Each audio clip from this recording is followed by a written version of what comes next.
Start of day 5. Another 3 days left. Look like it's going to be a beautiful day. Expect a lot of weekend fishermen and their boats coming to play on the river. So yeah, look at this stunning morning. Still a bit of a bite in the air, but I think the sun is going to shine everything away now. Time for the best cup of coffee of the day. And that's perhaps what I need to get into. So yeah, last bit of a chill off night. And then we should have a nice day. Have a look at how beautiful this is around here. Stunning.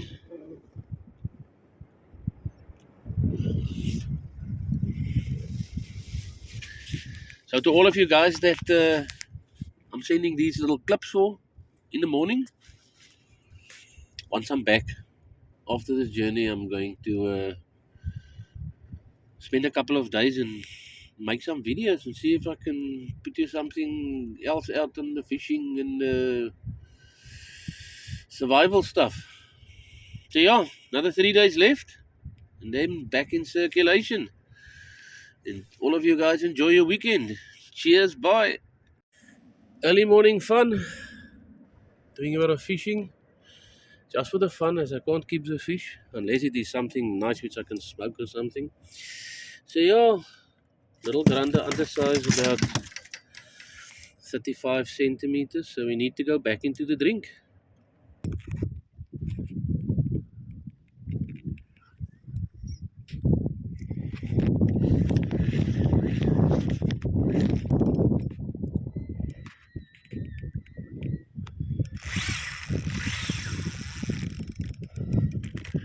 Oh, yeah.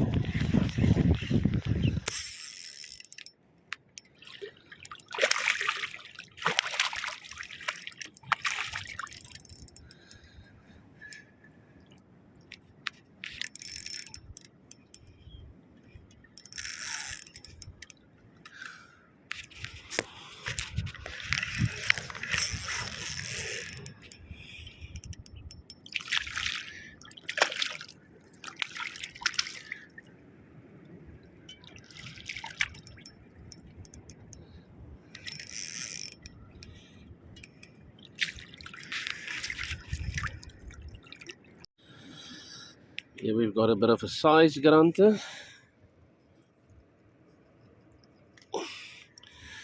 Just want to show you, if I put the snout there and I lift up the tail there, we're about here by 40, 41, 42 centimeters. But since I've got some food, he must go back into the drink.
Little baby grunter, 4 undersize, juvenile. So there's 3 pieces of fish left from the fish I caught on my second day here. My first cast I made, I caught a beautiful grunter. And the fish have been preserved on the salt for the last couple of days as I've been eating from it. Those are 3 pieces that's left, and this morning I decided I'm going to hang them to dry. And I'll eat it like that. So yes, there it hangs at the back of my boat. I'll see how it looks by tomorrow. And see if I'm willing to eat it like that. So let's see how it pans out. I'll take it off tonight that the dew and stuff don't get into it. But it is so well salted, there will not be a fly or anything coming close to it.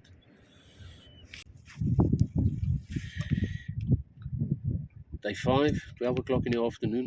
I've been fishing for the morning, catching a lot of smaller fish. One that was size, putting them all back into the drink. And I still got some food that I need to eat from a second day's fishing. So yes, I had 4 wonderful days, wonderful weather, days and nights. It was truly great. Nights are cold, but the days were beautiful. So today the weather starts changing. So the next 3 days the weather is gonna be a bit bad. It's gonna go cold, it's gonna be windy, so I'm gonna move to the other side of the river, far down where I can hide away a bit, and then yeah, see what I can bring you from there.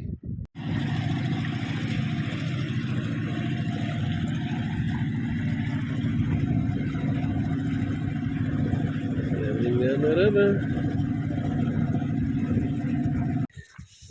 Here's to another part of the river. A farmer Jack is lying here on the side. And my plan is to build a little tool to make a fire. And that's what I'm gonna start planning now. So today I'm gonna try and build a friction fire. A fire that's made purely by friction. Something I always wanted to do. Something I've seen a lot of guys done before, but I would like to do it in my own way. Something a little bit different. So yeah, let's see how I go along.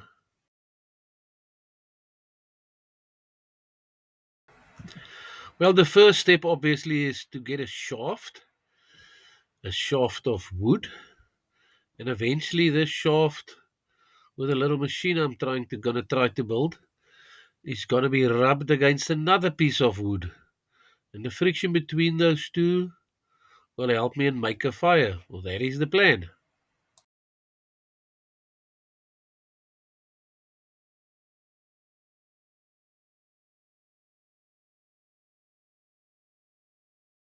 The next thing that I'm going to need is a handle which I'm gonna push up and down to turn the shaft. And this is what I'm planning here.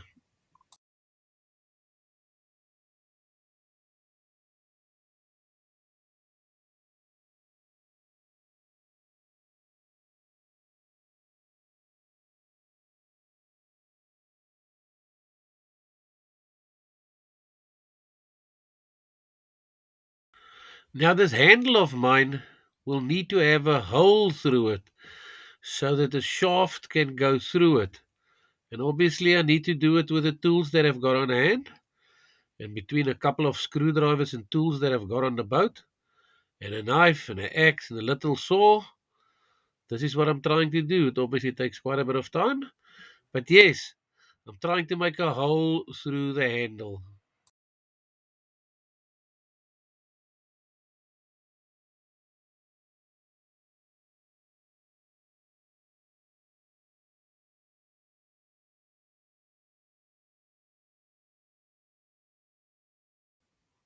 Here you can see the start of the hole. Obviously, the hole needs to now become big enough so that the shaft can go through the handle.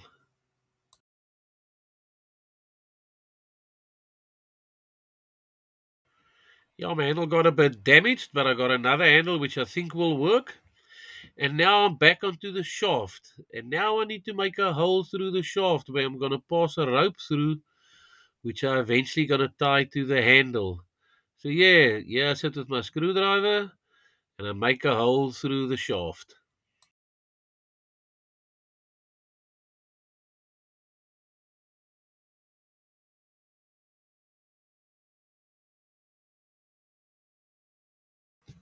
I'll try and show some of the stuff close to the camera. I hope I get it well enough.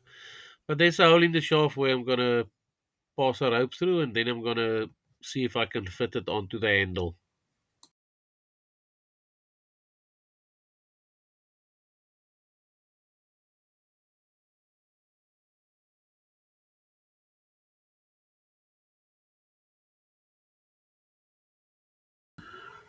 If you are still watching the part of the video, please keep on watching till the end so that you can see how I end this adventure on a magnificent high note.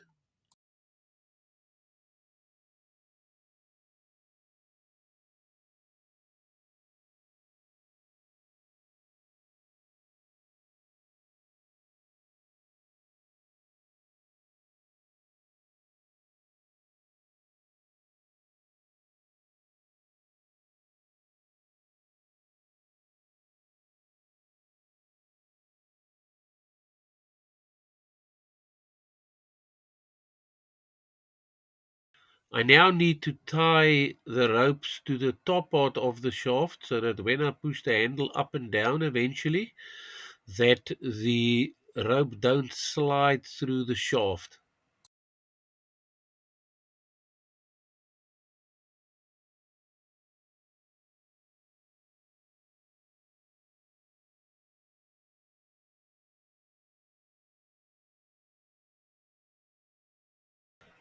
Obviously, the material that I use here is just material that I can pick up on the side of the river. So it's normal materials that have washed out or any material that's lying on the side of the river.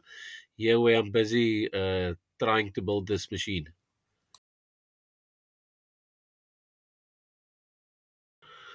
A rope is obviously a standard piece of equipment which you should always have on your boat. So the rope is just anything which an average boat should have on it.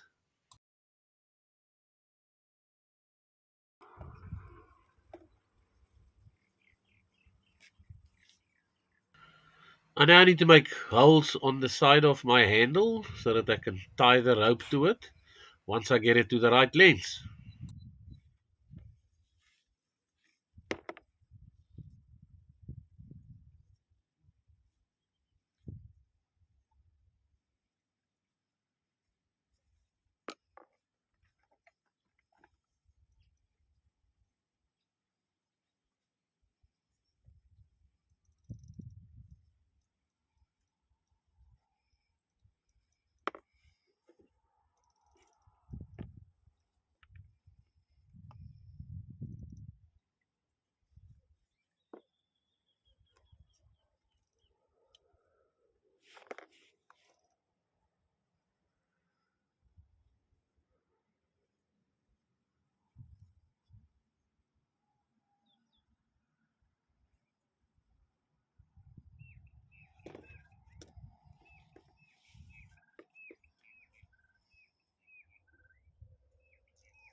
You can also please take note of the shadows at the moment, that it is still probably here about 2 o'clock in the afternoon. This machine took me quite a bit of time to construct.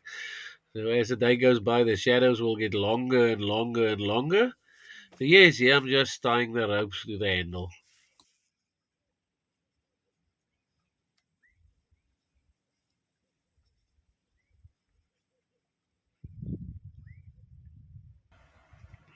It's obviously the first time I'm trying to construct a machine like this, but I know the theory is sound. So yes, it's trials and tribulations.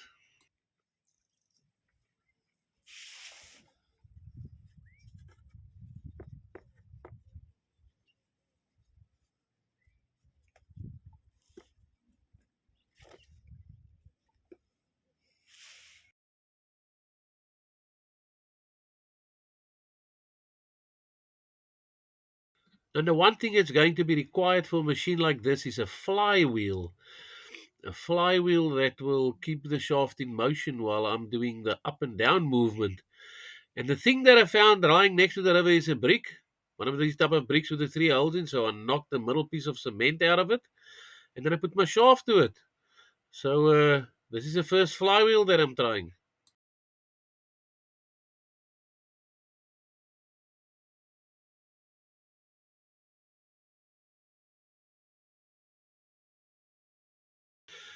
I now have to tie the flywheel to the shaft so that the flywheel don't come loose as the shaft rotates. So I'll take some rope, make some holes in the shaft, and then tie the flywheel or the brick in this case to the shaft. Yes, let's see how it works.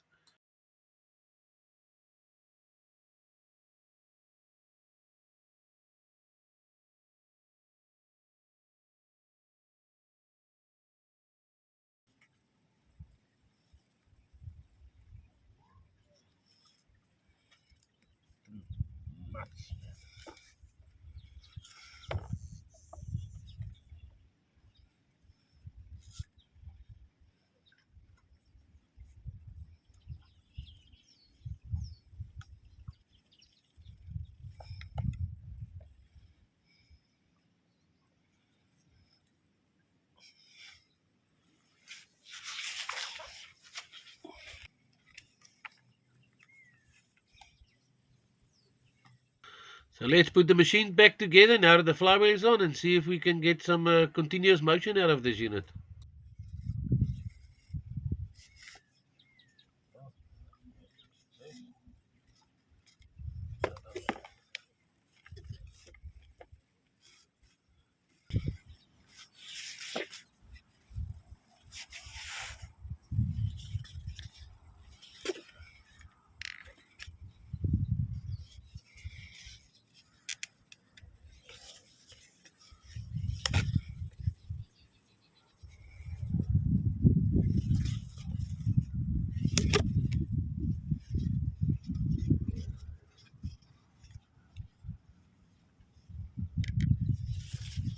After battling for about half an hour with the brick, and just too heavy a flywheel. It's got too much inertia to quickly get the machine to work. So I had to eventually cancel that idea and see if I can go to a lighter type of flywheel with what I've got around.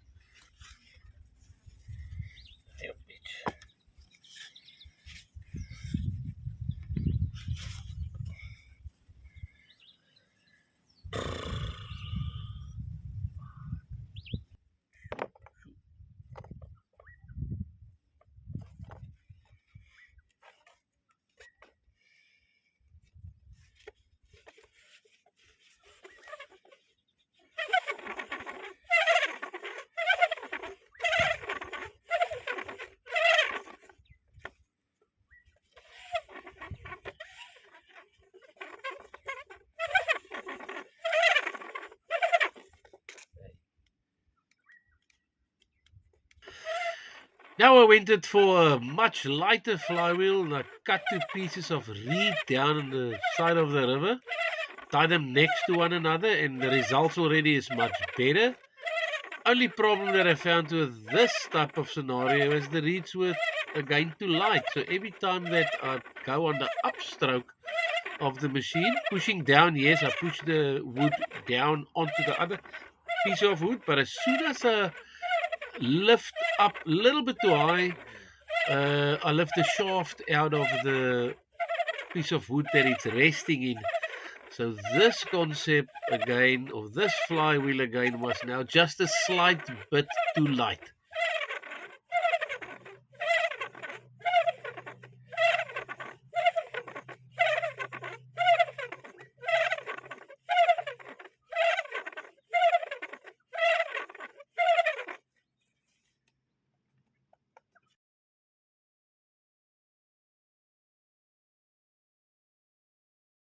Right after playing around with this machine for about 4 hours, you can see the shadows have become very long, and I was scared that night is already coming. But I made another flywheel, cut out of another piece of wood, drill another hole through it, and this time the results were great. The machine worked well. The only problem was that after running this machine for a minute or so, I would have expected to see some black char already. The wood does become warm, but I think the hardness of the two pieces of wood rubbing against one another was perhaps not correct. Unfortunately, I had to cancel because night was on me.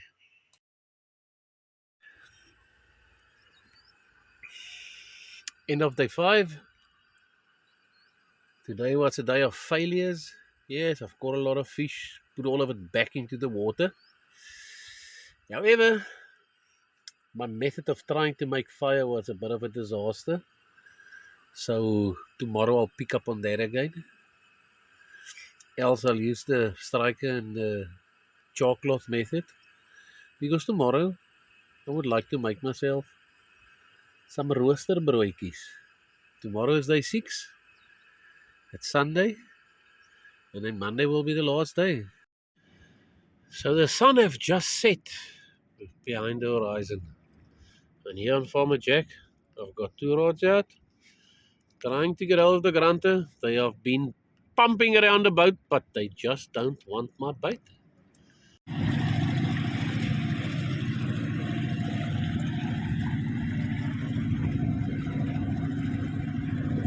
Traveling down the river.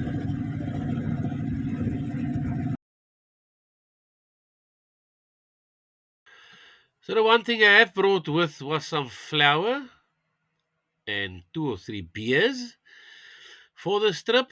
And the idea is that I make a dough mixture with the beer and the flour so that I can make some bread.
So there's a man out there. To be happy.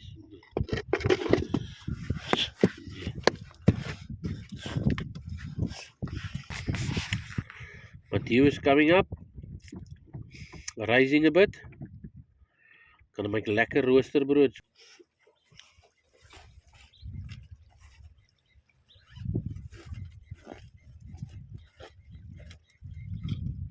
Don't want to bore you on making of a fire, so I'm just getting my quick braai grit set out and then starting to make the little rolls of bread.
Once again, I would like you to ask to watch to the end of the video that you can see what happens on the last night of this video.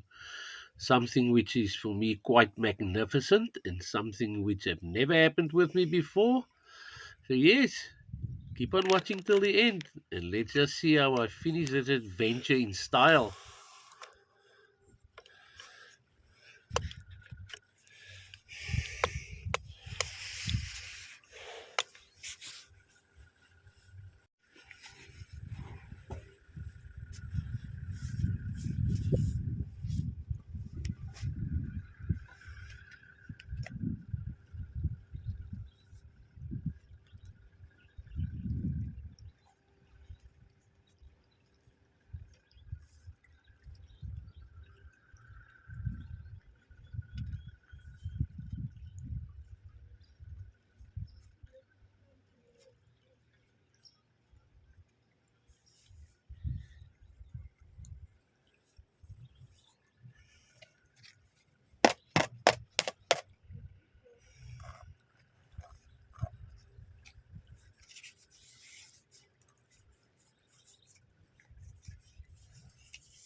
Now I decided to have my little rolls with some pieces of my dried fish.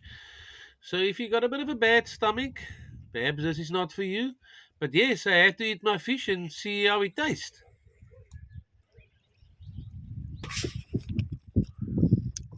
It's lovely. Salty, but nice.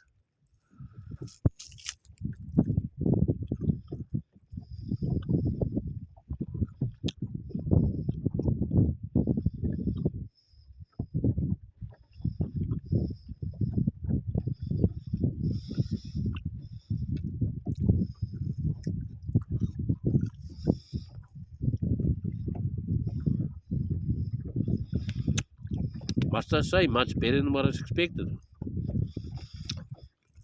Salty, yes, but good stuff.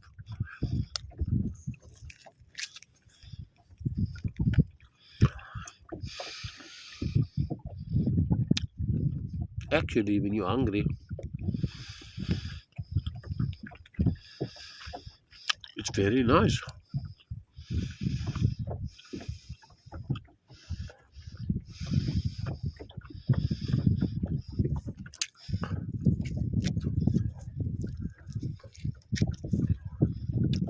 You eat it out of the skin. All that remains will be the skin. But it is, except for the salt. The meat is smooth, it's nice and dry.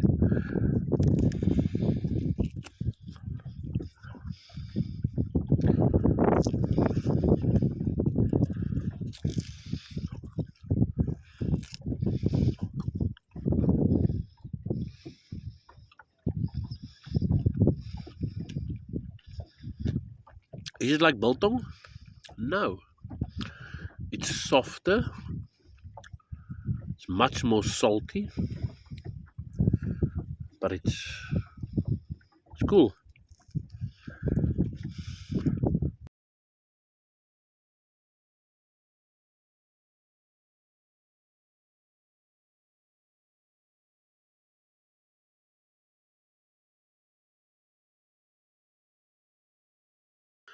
Now, I've just seen that by the next morning a big storm is coming up.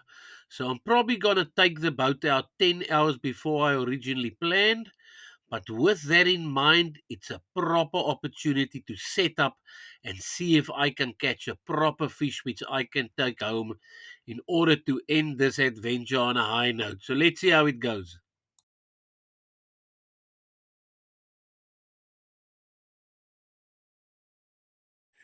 Guys, it's 8:30 on Farmer Jack, and I caught a bull of a tiger. I don't even know how I'm going to measure this thing. I'm going to measure it now because I can't find my tape measure. I'm going to try and measure it, but this thing is 70 plus.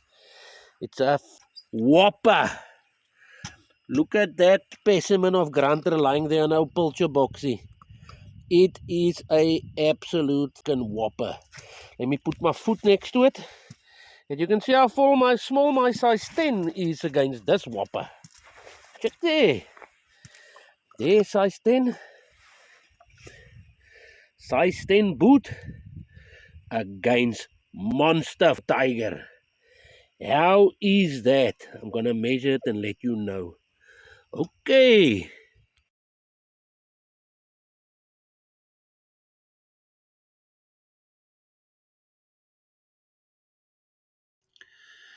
Now this tiger measured 75 centimeters. Here you can see the tape measure on the side of the boat, which is 75 centimeters. The tiger was still alive, so it was difficult to manage. But I have later measured him, which equates to a 5.5 kilogram tiger, which is my personal best. And it was an excellent way of ending this 7-day adventure. I hereby would like to thank everyone that have been watching some of these videos of the last 7 days. It was a magnificent experience. Thank you once again for watching.